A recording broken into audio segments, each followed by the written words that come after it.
Dear student, कल हमने पहले वीडियो में संतुलित बल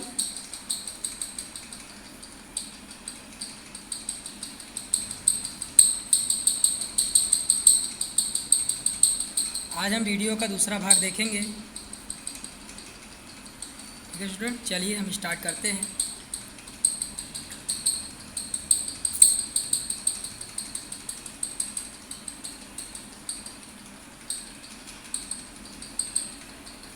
गति का पहला नियम। गति का पहला नियम क्या कहता है कि वस्तुओं को किसी आनत तल पर गति को देखकर गैलीलियो ने, यानी ये कोई ढाल वाली चीज़ है, ये आनत तल है। ये क्या है? आनत तल। क्या स्टूडेंट? ये आनत तल है। इस आनत तल पर गैलीलियो ने एक गेंद को लुढ़काया और उसका अध्ययन किया। उन्होंने देखा कि जब तक कोई बाह्य बल कार्य नहीं करता वस्तु एक निश्चित गति से चलती है। यानी आनत तल था, आप किसी गोली को लुढ़का देंगे, लुढ़कते रहेगा जब तक आप यहाँ से रोकेंगे नहीं। गैलीलियो कहता जब तक कोई बाह्य बल कार्य नहीं करता, अगर वस्तु गति कर रही है तो गति करती रहती है, अगर वो स्थिर है तो स्थिर रहती है। ठीक है।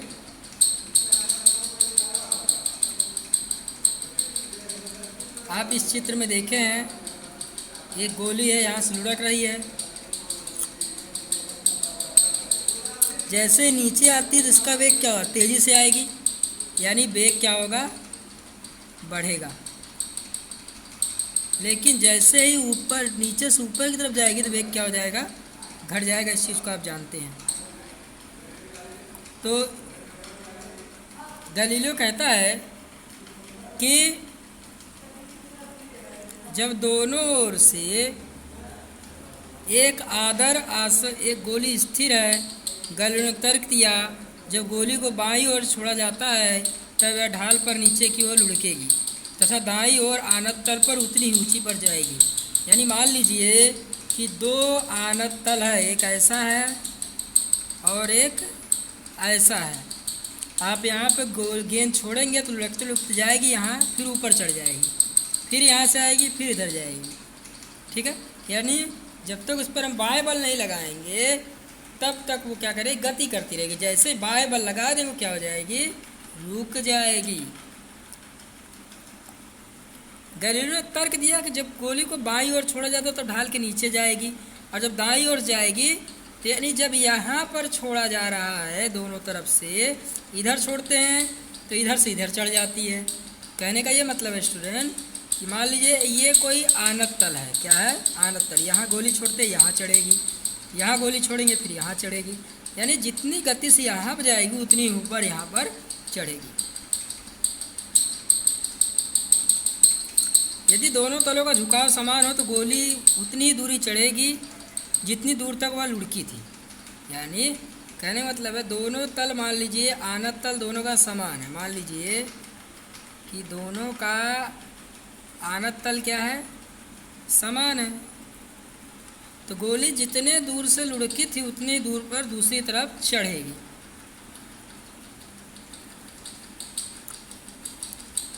अगर मान लीजिए किसी और का आप मान लीजिए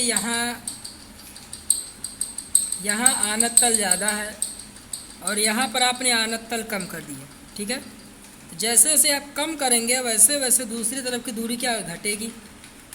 ठीक है। उम्मीद है इतना आपको समझ में आया।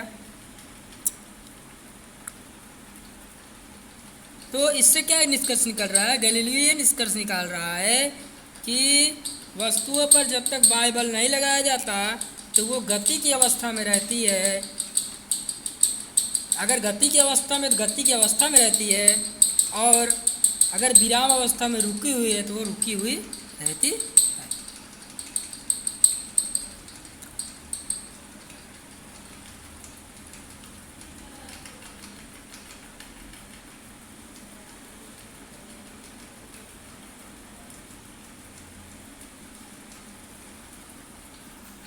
कह रहा है गति को एक रूप बनाए रख किसी नेट बल की आवश्यकता नहीं होती। वास्तविक अवस्था में शून्य असंतुलित बाह्य बल प्राप्त करना कठिन है। ऐसा गति के विपरीत दिशा में लगने वाले घर्षण बल के कारण होता है। इस प्रकार व्यवहार में गोला कुछ दूर चलने के बाद रुक जाता है। क्यों? क्योंकि जब गोला चलेगा तो जब यहाँ पर ये तो चल रहा है लेकिन इसके विपरीत यहाँ पे बल लग रहा है, इससे क्या गोला चलते चलते क्या हो जाएगा, रुक जाएगा। और इसी गैलीलियो के प्रयोग को आगे न्यूटन ने बताया और इसी को पहला नियम कहते हैं। ध्यान दीजिएगा, पहला नियम क्या है, ध्यान दीजिए। न्यूटन ने कहा कि अगर कोई वस्तु, पहला नियम, गति का पहला नियम सुनिए स्टूडेंट। पहला नियम क्या है, मैं आपको बता रहा हूँ पहला नियम क्या है। अगर कोई वस्तु स्थिर अवस्था में है, अगर किसी वस्तु पर असंतुलित बाह्य बल ना लगाया जाए तो वह वस्तु अगर स्थिर अवस्था में है तो वह स्थिर अवस्था में रहती है। अगर वस्तु गति की अवस्था में है तो वो गति की अवस्था को बनाए रखती है। यानी कहना जब तक आप बल नहीं लगाएंगे तब तक वस्तु गति नहीं करेगी, लेकिन अगर गति कर रही है तो उसमें बल नहीं लगाएंगे तब तक रुकेगी नहीं। यानी कहने मतलब है कि अगर किसी वस्तु पर असंतुलित बाह्य बल ना लगाया जाए तो अगर वो गति कर रही है तो अपनी गति जारी रखती है, और विरामावस्था में रहती है तो अपने विरामावस्था को वो जारी रखती है। दूसरे शब्दों में सभी वस्तुएं अपनी गति की अवस्था का विरोध करती है, और किसी वस्तु की विरामावस्था में रहने वाले समान वेग, अगर कोई वस्तु जो है गति का विरोध करती है तो गति का विरोध करने की प्रक्रिया को हम जड़त्व कहते हैं। क्या कहते हैं? जड़त्व कहते हैं। यही कारण है कि पहले नियम को जड़त्व का नियम भी कहते हैं। प्रत्येक वस्तु जो है क्या करती है कि उसके अंदर होने वाले परिवर्तन का विरोध करती है, और जब परिवर्तन का विरोध करती है तो इसे हम जड़त्व का नियम कहते हैं, और पहले नियम को हम जड़त्व का नियम भी कहते हैं। आप रेलगाड़ी में या बस में बैठे होंगे, जब ब्रेक लगता है तो आप क्या होते हैं, आगे पीछे हो जाए, झटका लगता है। क्यों? क्योंकि आप स्थिर हैं लेकिन रेलगाड़ी गति कर रही है। जैसे ब्रेक लगा रही है तो आप गति में आ जाते हैं, रेलगाड़ी रुक जाती है। यदि आप जड़त्व की अवस्था में थे लेकिन आप परिवर्तन का विरोध कर रहे थे, इसलिए आपको झटका महसूस होता है। ठीक है स्टूडेंट, चलिए अब आगे देखते हैं। मान लीजिए आप किसी मोटर गाड़ी में यात्रा करते हैं, ठीक है, आप सीट में बैठे हैं, लेकिन जैसे मोटर गाड़ी ब्रेक लगाती है तो आप क्या होते हैं, सीट रुक जाती है, लेकिन हमारा शरीर जड़त्व में, हमारा शरीर तो स्थिर है लेकिन अचानक रुक जाने से हमारा शरीर गति में आ जाता है और हमें झटका लगता है। ठीक है, अचानक ब्रेक लगने से हमें सीट के आगे लगे पैनल से टकरा के हम घायल भी हो सकते हैं, इसलिए सीट बेल्ट का उपयोग दुर्घटना से बचने के लिए किया जाता है। जब हम मोटर बस में खड़े होते हैं और मोटर बस अचानक चल पड़ती है, इस स्थिति में हम पीछे की ओर झुक जाते हैं। ऐसा इसलिए होता है क्योंकि बस अचानक गति में आती है और हम उस प्रकार गति में नहीं आ पाते, जड़ों के कारण हम क्या होता है, बस में हमें झटका लगता है।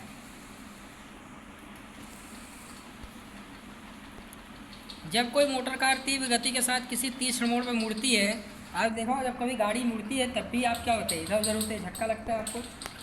ठीक है, तभी भी आपको झटका लगता है। क्यों? जड़त्व के नियम का। आप क्या स्थिर है लेकिन गाड़ी गति कर रही है, जैसे ही आप गाड़ी मुड़ी तो आपका शरीर उसी अनुरूप मुड़ता है और आपका शरीर गति में आ जाता है, इसलिए आपको झटके लगते हैं।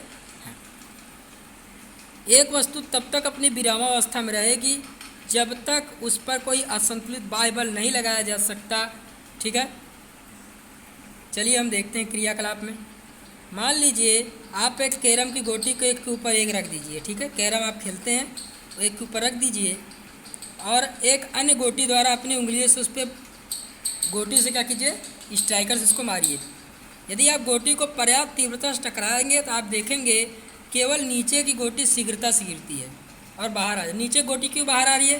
क्योंकि नीचे गोटी बल लग रहा है और ऊपर गोटियों पे बल नहीं लग रहा है, इसलिए वो स्थिर अवस्था में रह के नीचे की तरफ आ जाती है। ऊपर नीचे गोटी क्या होती है, केवल सरकती है, और ऊपर गोटी क्या होती है, बाहर आकर नीचे गिर जाती है। ऐसा क्यों होता है? क्योंकि जो गति है वो नीचे की तरफ हो रही है, ऊपर क्या है, जड़त्व कारण स्थिर है, इसलिए उस पर झटका लगता है, इसलिए गोटियाँ क्या होती है, बिखर जाती है।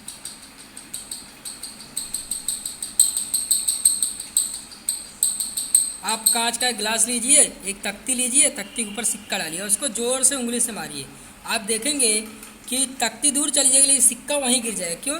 क्योंकि सिक्का क्या जड़त्व के नियम कारण अपने स्थान पर बैठा हुआ है, वो अपने स्थान को परिवर्तित नहीं कर पा रहा है, इसलिए जो कागज उड़ जाएगा और सिक्का क्या हो जाएगा, नीचे की तरफ गिर जाएगा।